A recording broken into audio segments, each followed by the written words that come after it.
Hello, my dear friends. Today we are going to continue our review of the diary of German Oberleutnant Martin Stieglitz. Remember to rate this video as well as leave your opinion about this story, and we will begin. August 23, 1942. Sunday has just begun. It's nearly 2 a.m. The radio goes on with some nonsense, song after song. The lyrics of each next one are dumber than the last, but everyone listens with apparent amusement. Today, the convalescent soldiers arrived. They're a bit wilder. This is all because they had no real commanders in the reserve units, but we'll fix that in the very near future. Today, I spent several hours talking with non-commissioned officers Frese, Schneidenau, and Lohmann. I laughed with all my soul at their stories, especially those by Frese.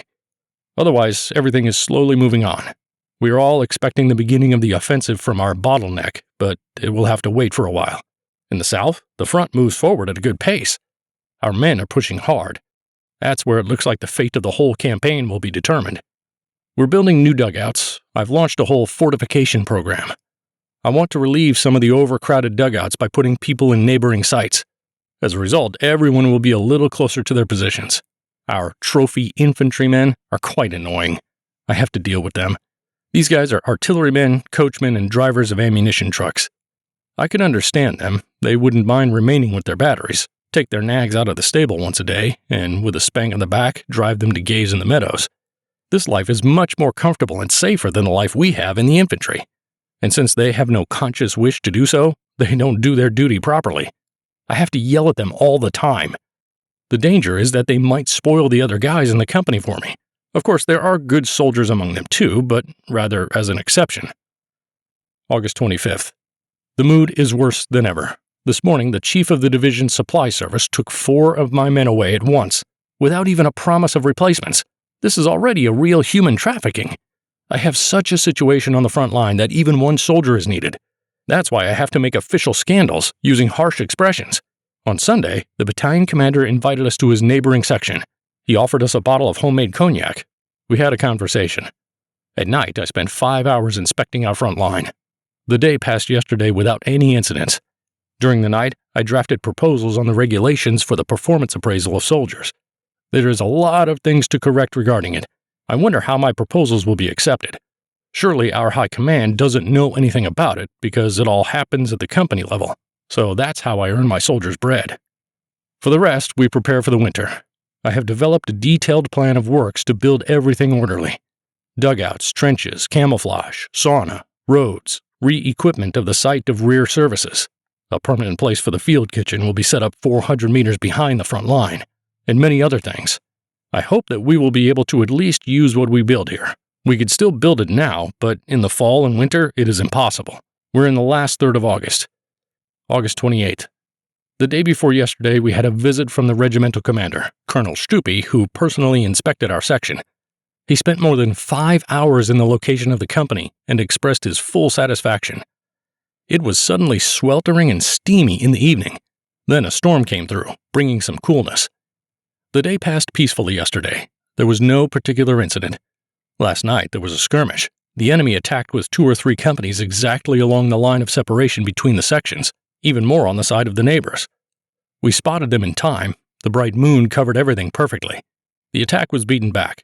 This morning we noticed that their 18 fighters were still 250 meters away from our position.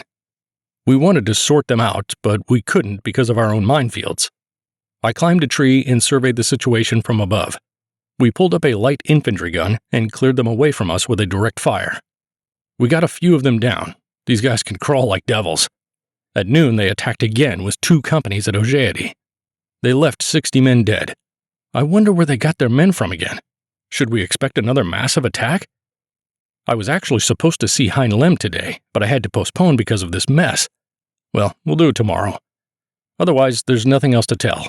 I'm lying on the couch, listening to the radio, letting the mosquitoes eat me. There's nothing else to smoke. I'm wandering back and forth to our front line. That's how our short days pass. September 4th, 1942. What can I write about? We earn our soldiers' piece of bread. It's not a bad phrase, by the way. 2 nights were spent in sorties to the Ivan's positions. Regrettably, with no success. We ran into mines planted by our predecessors. We suffered casualties and had to abandon our position. As for the rest, I was at the cinema. It was a stupid, average movie. pretty much a real peacetime movie. All in all, though, it was quite tolerable. I laughed a lot. Sometimes I think and try to figure out how it was possible that the Ivans were able to organize such a strong resistance. I reject the explanation based on any ideals. I'm not sure if I will be properly understood, but sometimes I feel horrified by the truly diabolical ingenuity with which these bastards have managed to inspire their villains to stand here to the death. After all, death is no better than life for them. They are deprived of the possibility of any comparison. September 10th. Today, for the first time in this year, after winter, we bake potatoes on the fire. Penguin is about to cook me a portion. Somehow I feel a little dizzy. I have a sore tonsil and a cough. The weather is already autumnal. The day before yesterday, I visited Lieutenant Breger, and during the night, we joyfully celebrated his Knight's Cross. It was good and fun. This afternoon, I read out promotion orders to the company. Among others, there was also Gefreiter Vanke, but within an hour I was standing shocked over his body. He was killed. His death is on the conscience of the bloody sniper in the woods opposite. Now, not a single sentry is no longer looking out of the trenches at dugouts number 12 and number 13. We set up 2 mirrors, and the sentries now sit in shelters on the ground and only occasionally go to the post where the mirrors are. We have to use the most sophisticated tricks. Penguin put a baked potato on the table, and there's a couple of eggs as well. That's wonderful. And all of this takes place on the Valdai Hills. Before I had time to swallow the potato, I heard, "Alarm!" It was dark outside, and I couldn't see a thing. I didn't even realize at once what had happened. Everyone to their positions! What was that? Our machine gun apparently triggered the detonation of one of the mines set by the Ivans? That was a pretty great detonation. That's for the best. It lets us understand the way it happens. As they say, it's better one more time than only once, but too late. September 11th. The morale today is awful. It's clearly pessimistic. An enemy defector came out to us this morning. A Ukrainian. The slaves standing opposite us are mostly people from the Urals, old communists, and they are not tired of the war at all, unlike the others. This afternoon, it was Obergefreiter Stier. A bullet hit him in the head. He's still alive. I'll ask about him tomorrow at the main dressing station. He's one of our best soldiers. One of those guys everybody likes. To have him lying at our feet is a hell of a thing to endure. There was one yesterday, there's another one today. Well, I would understand if it was on the offensive, but like this, there's no noticeable progress and these constant losses.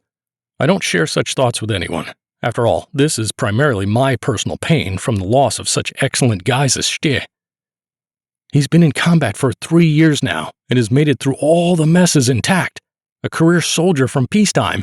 And I won't be an officer, a frontline soldier, and a company commander if such losses wouldn't move me. September 12th. It's 1:35 a.m., which means it's September 13th, 1942. I just said goodbye to one of the wounded. What you lose on the swings, you gain on the roundabouts. That's right about this wounding. It's been that way for many days in a row now. It's like a pattern. Besides, we've got men getting out with illnesses. And we need to have sentries everywhere, despite the fact that we're fewer and fewer in number. These eternal estimates and counting of every soldier are pissing me off. I don't want to be misunderstood. Perhaps only knowing about how sparsely staffed our front line is, one can truly understand our situation. The reserves? Not a single soldier? But we've been in this situation for a year now, since we reached the Valdai Hills.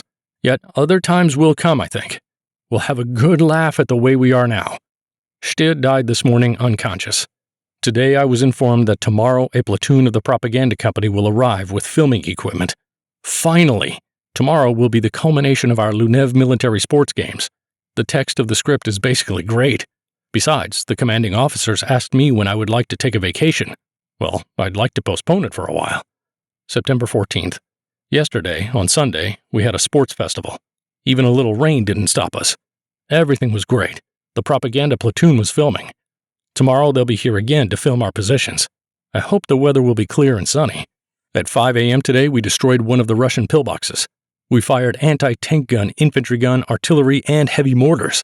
In short, it was a whole fireworks show. It's getting pretty chilly. It's damp and cold. There's a lot of cases of mild colds. It's a good thing that our dugouts are already heated. That's all for today. You can find other episodes of this diary by following the link in the pinned comment. If this video was interesting, please like it and support the channel by subscribing. Bye everyone, until next time.